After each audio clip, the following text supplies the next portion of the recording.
Assalamualaikum and a very good morning. My name is Marina Arshad from UTM Johor Bahru. I'll be your instructor for CyberOps Lab 27.2.15, investigating a malware exploit. In this lab, there are 4 parts. We're going to use tools, like Kibana for part 1, Squeal for part 2, and Wireshark for part 3. And lastly, in part 4, we're going to examine the exploit artifacts. So let me give you a background scenario, as a network security student. So you are going to trying to for an interview, so you have decided to interview for a job in a medium-sized company as a tier 1 cybersecurity analyst. So your dream job.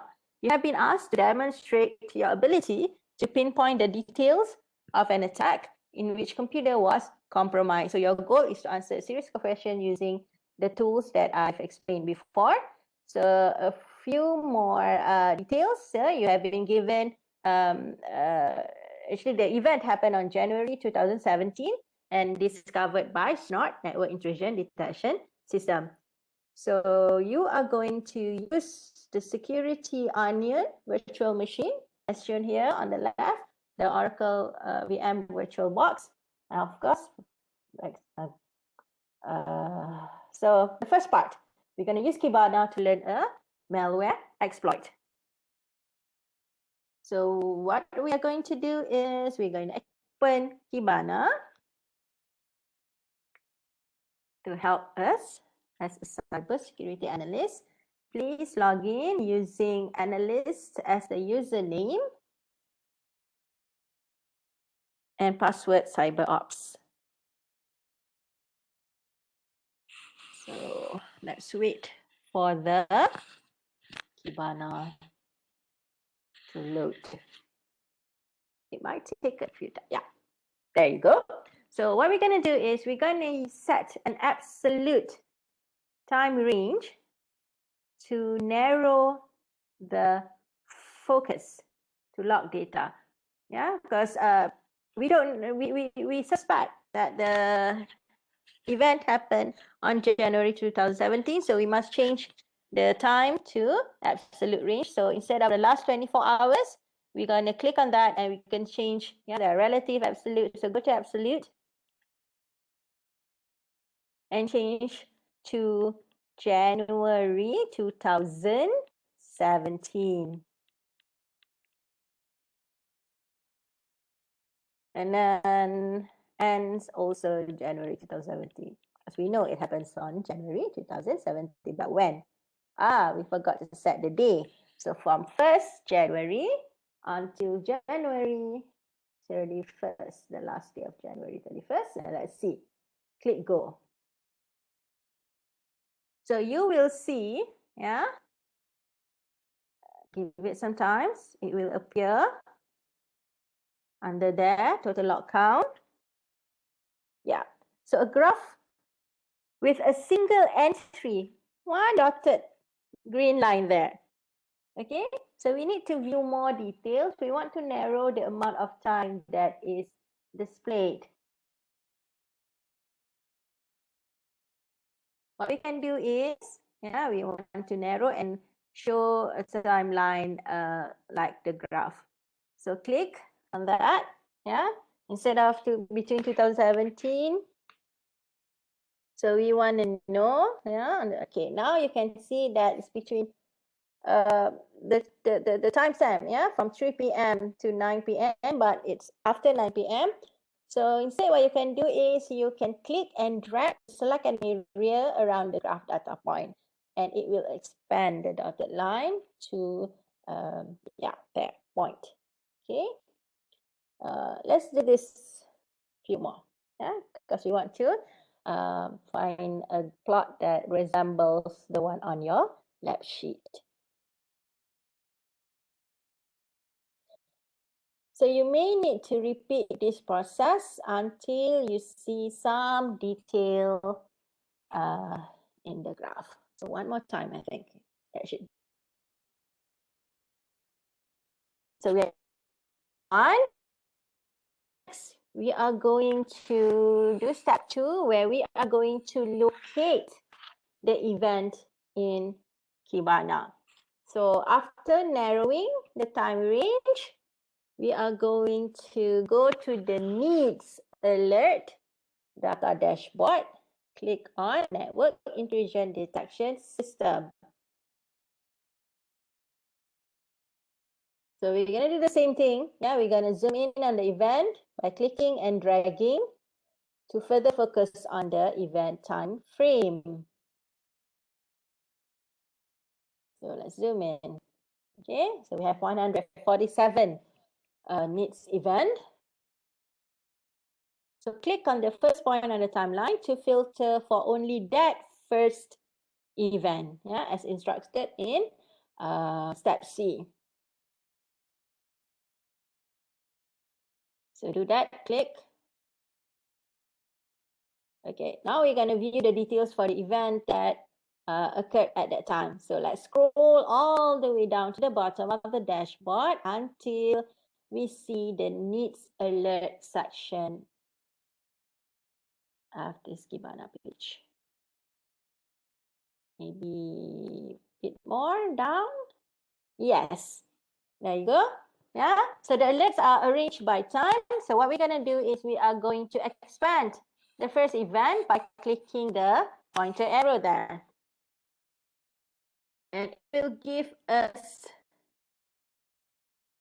detail, yeah, about the event that we are going to use to answer the following questions in the lab sheet.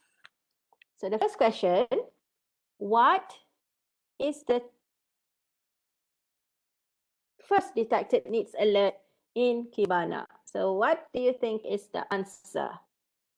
This is very obvious, yeah? So go there. The answer is the, what do you think? Yes. Yes, the time stamp, yeah, January 27, 2017 at 10:54 p.m. Let's look at the next question.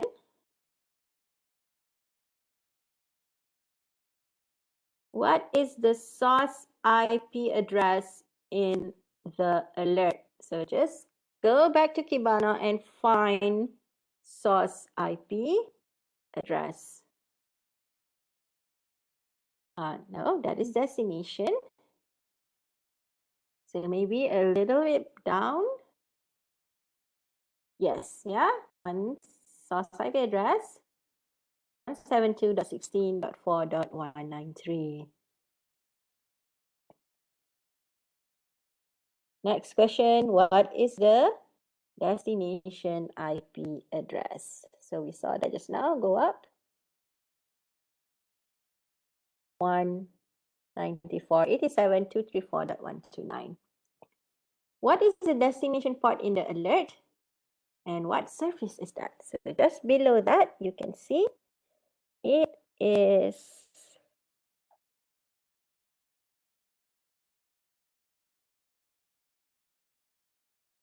80, and that is HTTP service. So that is the destination port. And next, what is the classification of the alert?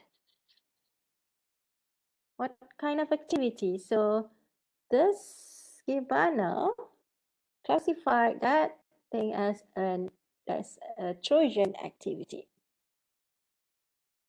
And what is the destination geo country name? It is destined to, just below that, to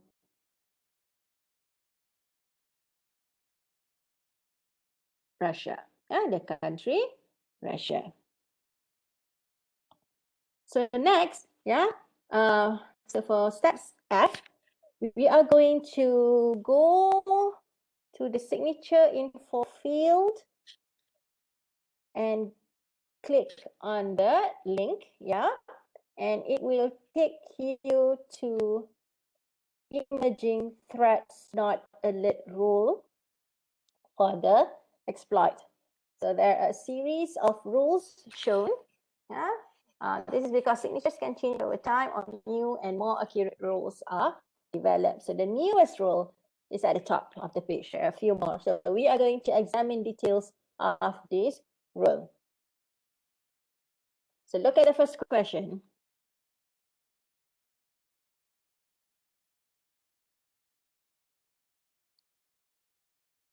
What is the malware family for this event? So look at the rules and find the keyword malware family. So there it is, very easy to find. And the answer is exploit kit break. What is the signature severity of the exploit? Yep. Yeah, very severe, major. I think we saw that just now.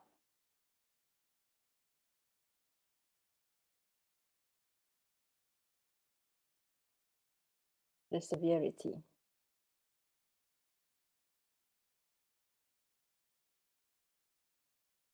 And then next question, what is the exploit kit? So this one, you need to go to the internet and search more. But I can give you a pointer. Yeah, what exploit kit is an exploit that uses multiple websites and redirects to infect a computer with a malware. So students need to go to the internet to search more on what exploit kit is.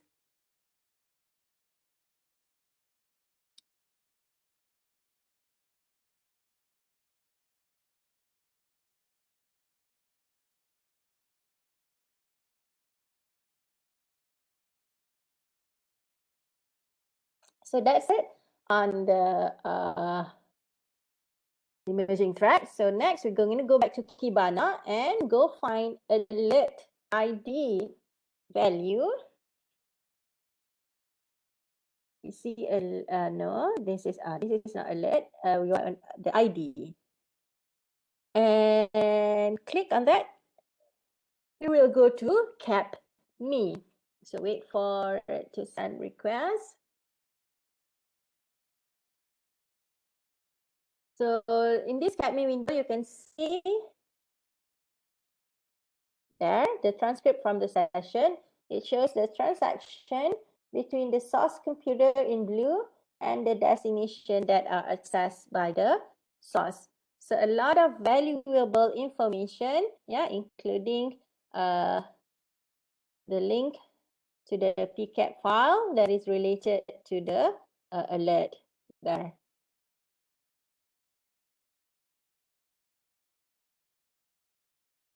So let's look at the lab sheet.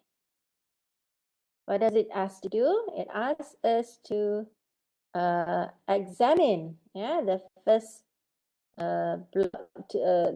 block of the blue text. So this is the request from the source to the destination web server. So take note of the two URLs. Yeah, they are listed in this block. So let's find them. The first one that we need to find is the one that is tagged SRC source referrer. So let's skim this. You found it, source referrer. So this is the website that the source computer first accessed. Yeah. However, the server referred browser, the HTTP GET request to the source host. So we are going to find source host.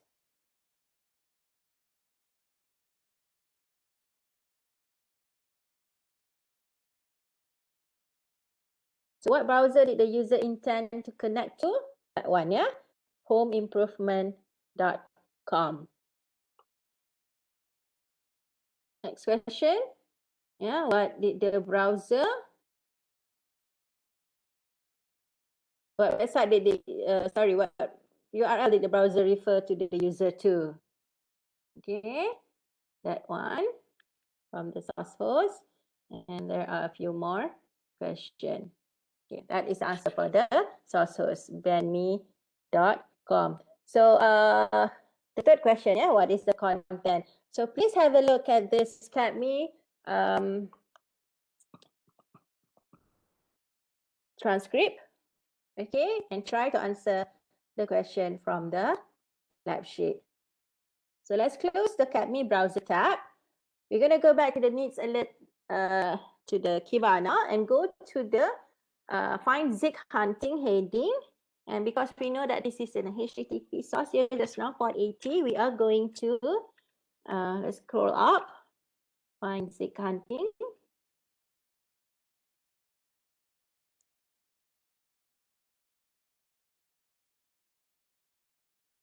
And click HTTP. So in the HTTP dashboard, we are going to verify. Yeah, so we got that, but we want to make sure that we found the absolute time range to include that time. Yeah, so the easiest way to do it is in Kibana, just go to the time and change it.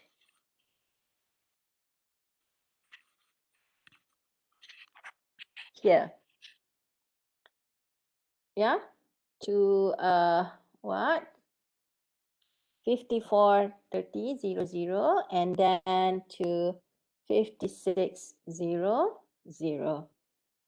Much easier. And then click go.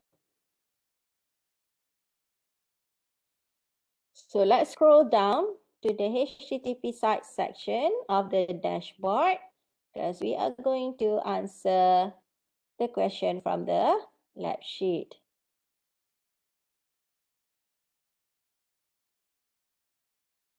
There we go. So what are some of the websites that are listed? So you can see ones that you've seen before, yeah, from the malware exploit, home improvement, BANME, but there are also some other good ones like Bing, Google Analytics. So not all of the sites that are shown are part of the exploit campaign. Not. Some, yes, from the transcript that we read earlier. So why don't you, research the URL? Please, do not connect to them because they are malware exploit. So be careful, just place the URLs in quotes when you do your searches. So which of the sites is likely part of the exploit campaign?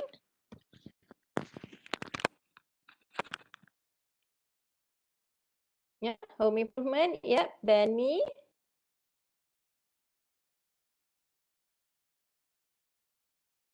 No, Macromedia is good, but that one, but one underneath Macromedia, that one is what is that? P27 gibberish, yeah. So that one is for me, and for you too also, sites that is likely part of the exploit campaign, yeah, just like home improvement, just like banme.com. And last question, what are the HTTP MME type listed? MIME type, so text, HTML, plain, image, GIF, and so on. So I hope, this is the end of part 1 using Kibana. I hope you understand how to use Kibana tool to understand the malware exploit and do further investigation. So after this, we are going to go to part 2 using Squill. Bye.